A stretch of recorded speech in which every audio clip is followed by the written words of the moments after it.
I have heard the answer of my parliamentary party to that question, and I accept that answer with good grace. Every decision I've taken has been about putting the country I love first. That is why I will resign as leader of the Labour Party. I have spoken to His Majesty the King this morning to inform him of my decision. I will ask the National Executive Committee of the Labour Party to set out a timetable with nominations opening on the 9th of July and completed by the summer recess. In the case of a contest, this will ensure a new leader is in place before Parliament returns in September. I will remain in post as Prime Minister until the contest is complete, and I will do everything I can to ensure an orderly handover of power. I will also give my successor my full and unequivocal support, knowing that they will inherit a Britain that is far stronger and fairer than the one I inherited 2 years ago, better prepared for the challenges ahead, and better able to ensure the Labour Party secures a second term in office.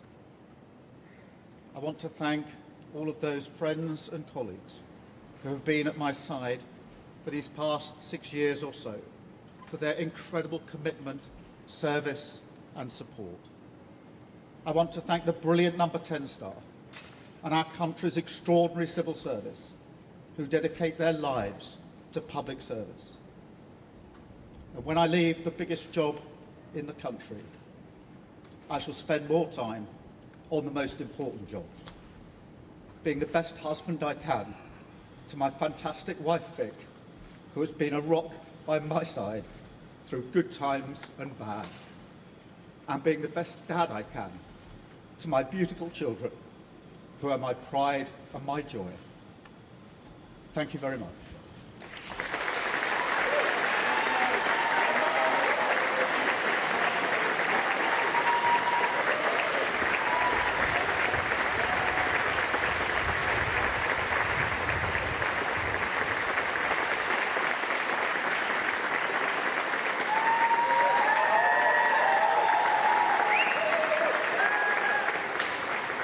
Well, a clearly very, very emotional Prime Minister there, announcing his resignation to his party and to the country. And Robert is here to talk to me about all this. The 6th time in 10 years we've discussed the departure of a Prime Minister.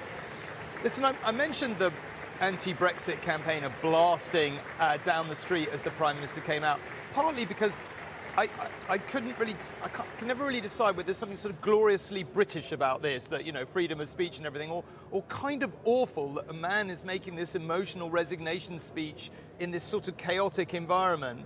And then you get to the clearly, visibly emotional Prime Minister and his wife, which was just kind of incredibly sad and awful to witness, I felt. So before we talk about the politics, what did you feel about the kind of human aspects of it? So yeah, I mean, I know Keir Starmer pretty well. He is somebody who doesn't show emotion typically. He gave an interview during the general election campaign where he actually said, "I am the kind of person who just gets on with it," and that is who he is. So apart from when he's celebrating an Arsenal victory, it is unusual for him to manifest any kind of emotion, and that was touching, actually. That he was really holding back. Well, he couldn't really hold back the tears. It was a powerful and genuine moment. And on the protesters outside, I mean, there are two things I would say. One is it is sort of fitting because whenever during the years of the Tory government chaos, we were here seeing, you know, whether it was Truss going or Sunak announcing the general election or Johnson going, there was always exactly the same crew out there with their ghetto blasters.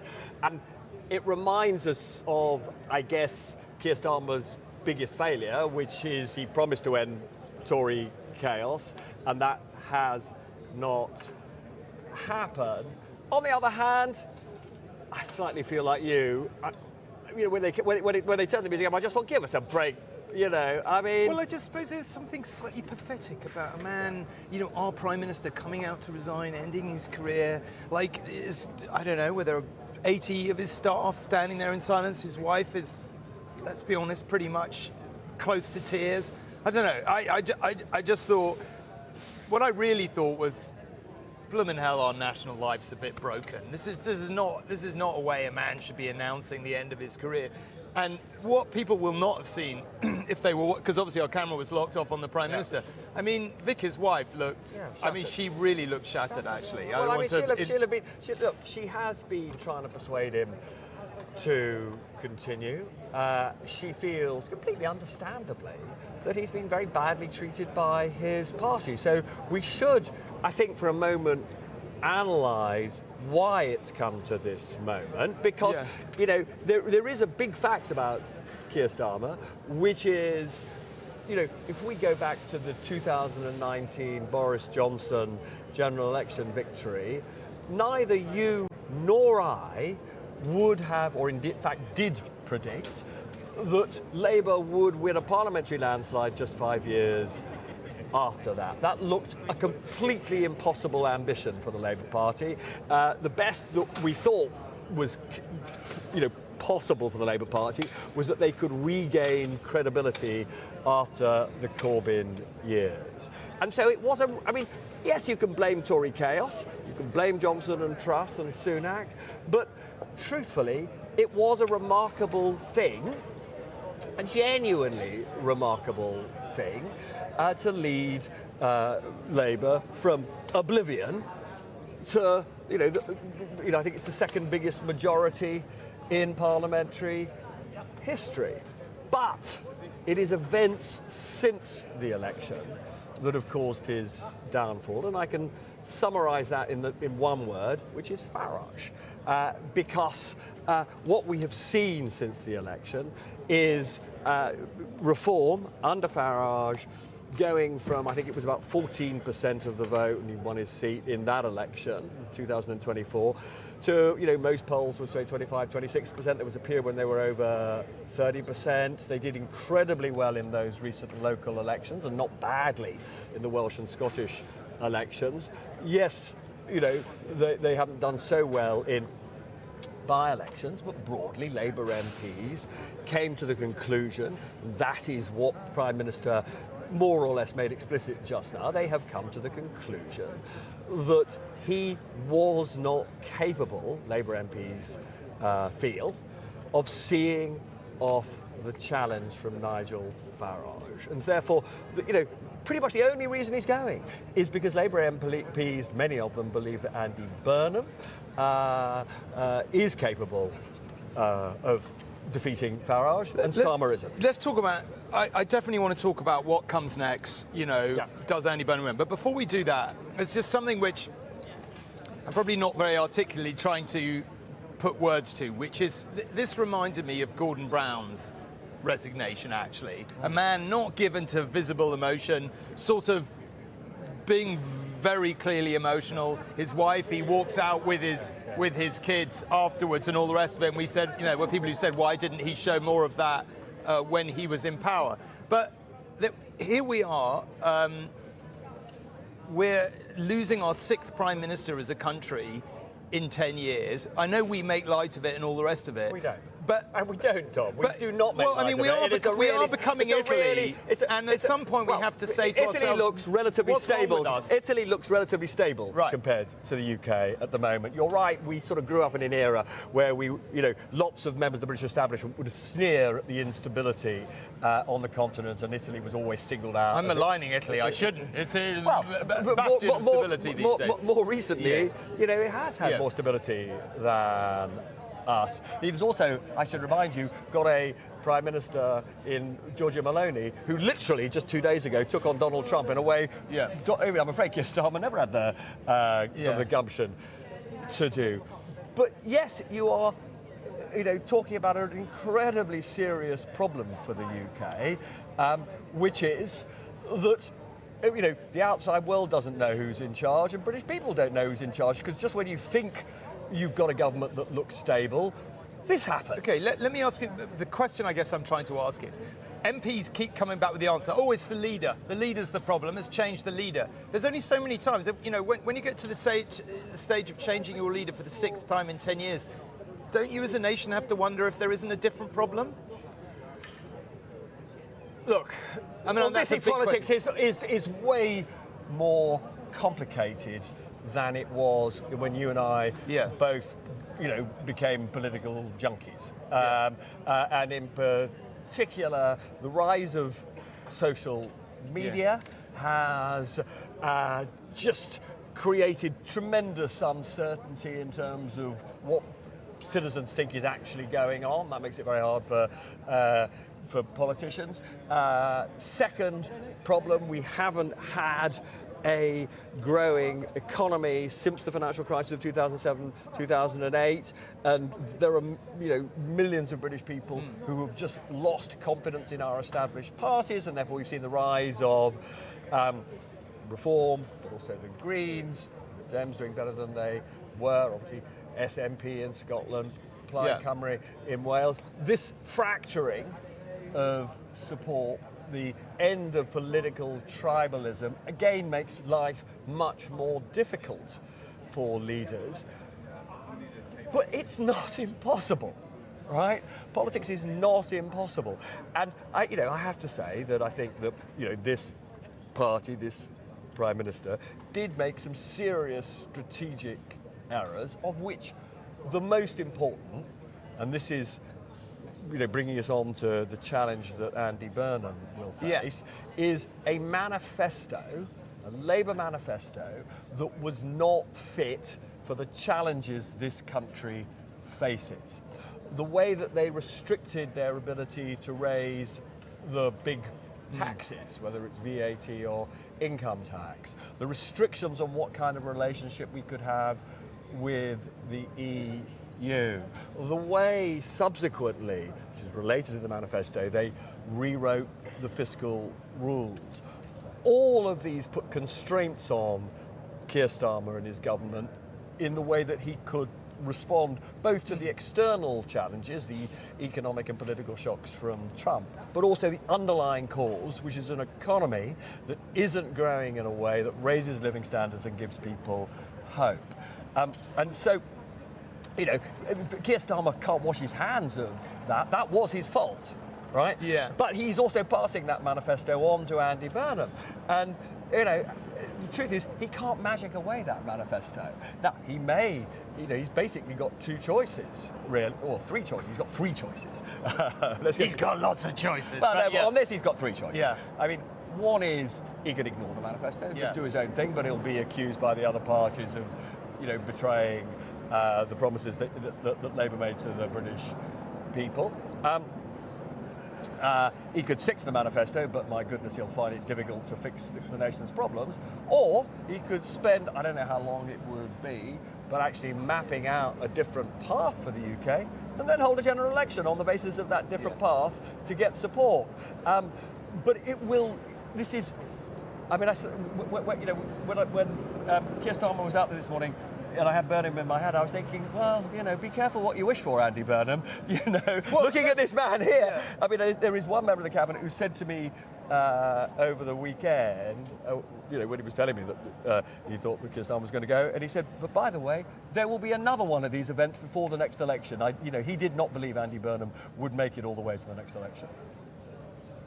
I mean, in a way, whatever you think of, you know, Andy Burnham or Keir Starmer or the Labour Party or anything else, that's like a pretty depressing prospect. We can't go another 2 years without another leader. But anyway, let's just park that for a moment, because there's a whole bunch of quite important stuff you raised there, and we'll have a little chunk of the speech in a moment when Keir Starmer talks about what he views as achievements, because I think that'll set up a little chat about what Andy Burnham's challenges are. But before we get to that, I guess people watching this are going to want to know, okay, right, well, tell me what happens next, who's going to be leader, is it really going to be Andy Burnham? And we talked on our podcast the other day about like how surreal it felt to me to wake up on the morning after Makerfield and think, right, okay, one constituency in the north of England might have just imposed a new leader with no consultation and all the rest of it. Now, I think it is, on the one hand, I think people may think, oh, well, God, let's not have another leadership contest. But on the other hand, it's quite problematic for the Labour Party to simply impose someone who's only been an MP 5 minutes. I know he was an MP before.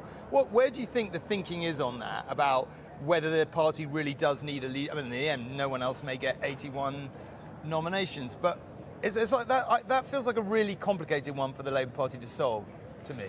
Yeah, I mean, I would describe it slightly differently, which is we're now into what you might call the skullduggery period. We love a bit of skullduggery. Period in politics. I spoke in the campaign. And what I mean by that is Andy Burnham will not want to contest, right? I know this because I've spoken to his colleagues, and he wants to get on with trying to sort out what his government would look like. And there are also some people around him who actually thinks he's quite capable of making gaffes in a contest. So he will want to avoid a contest. So nominations, I think, open on something like the 9th of July in this contest. I think they close on the 15th or the 16th of July.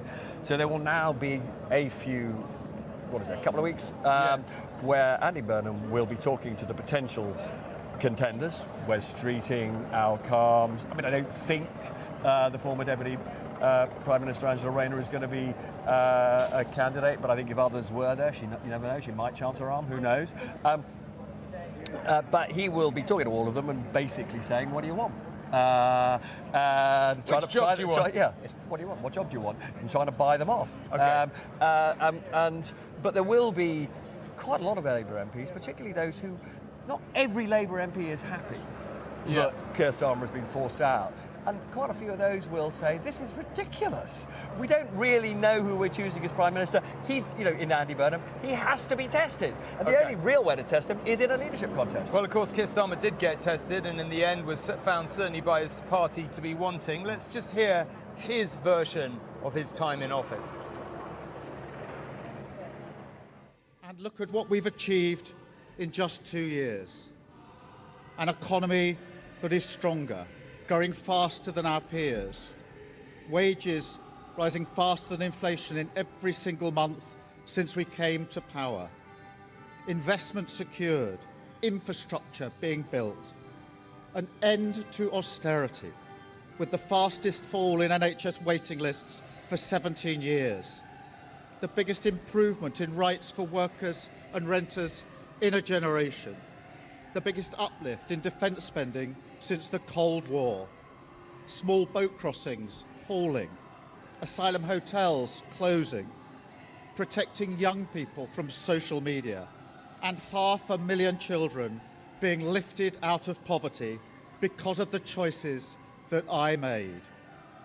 Our reputation in the world restored, with Britain once again standing up for decency, respect, and the rule of law, securing trade deals, standing with Ukraine, standing up for our values, and rebuilding our relationship with our allies in Europe.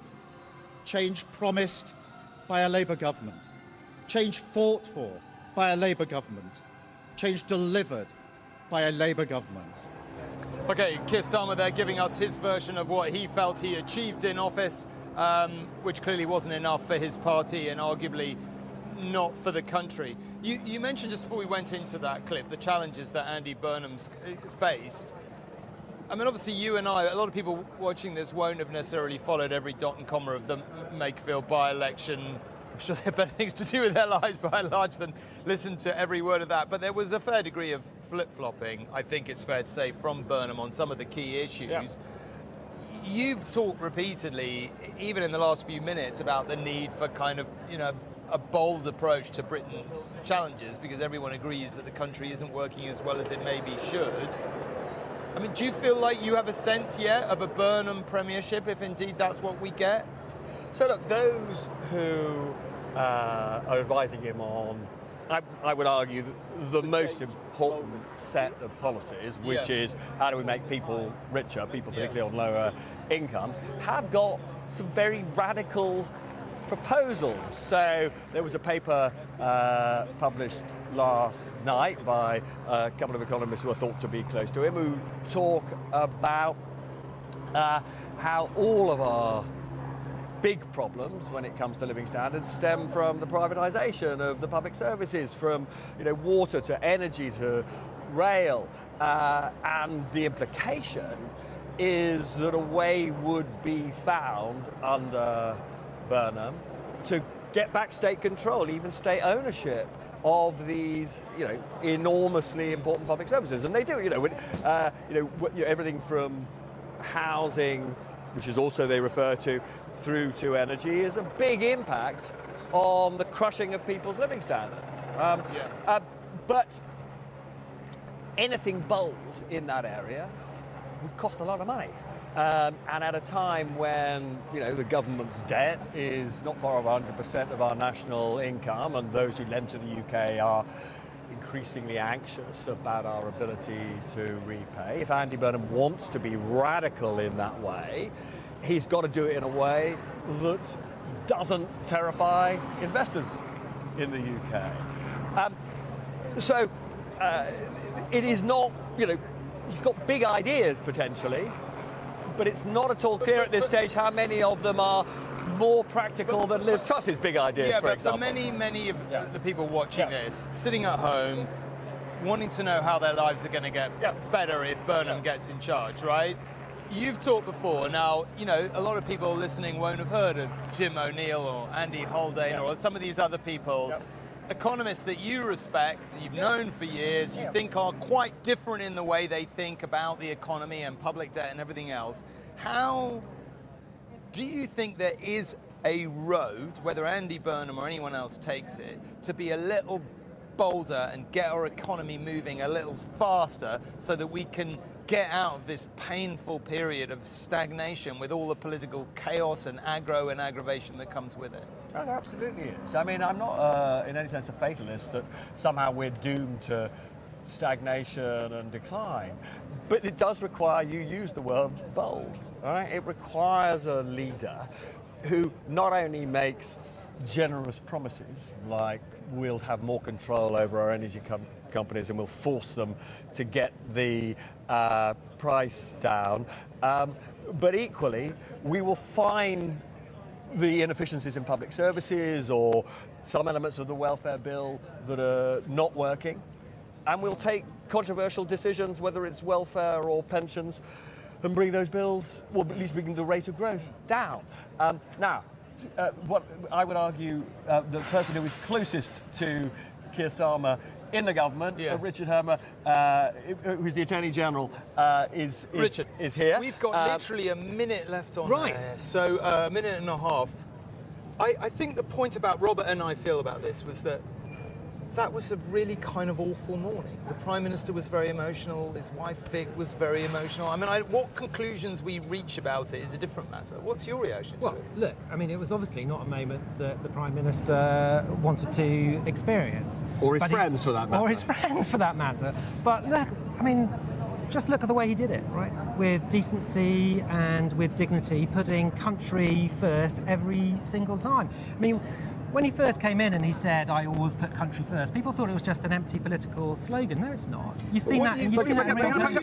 We're very tight. So, what do you say to your Labour colleagues who booted him out, though? Because I'm pretty sure there will be people at home thinking, again, another Prime Minister. Well, we've got to understand what's gone wrong for the purposes of making sure that we can have as much stability in politics as possible. But what I would say to my Labour colleagues, what I'd say to my Labour colleagues now is this is a solemn moment in which Keir Starmer has shown every inch the leader that he is, but we now need to come together. It does not serve the country to be battling each other. The challenges are too big. No, you can't. We've got no time.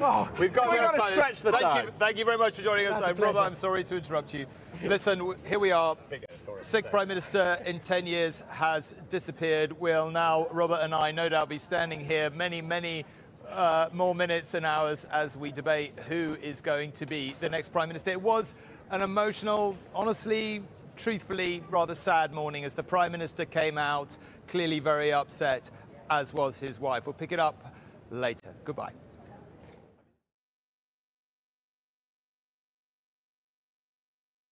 With Lidl, say yes to trusted protection from our award-winning Sea and Sun Cream range. Now 20% off with Lidl Plus. Lidl, more to value. I was born in this deli. My best friend was that baloney. That is until I met you. Sweet sandwich time. Hellman's makes it taste so good. Feel the fun with 500 free bingo tickets and all bonus wins paid in cash. Play Ojo. When I woke up, they said, Alyssa, you've got leukemia. We found out that the chemo wasn't working. Cancer is still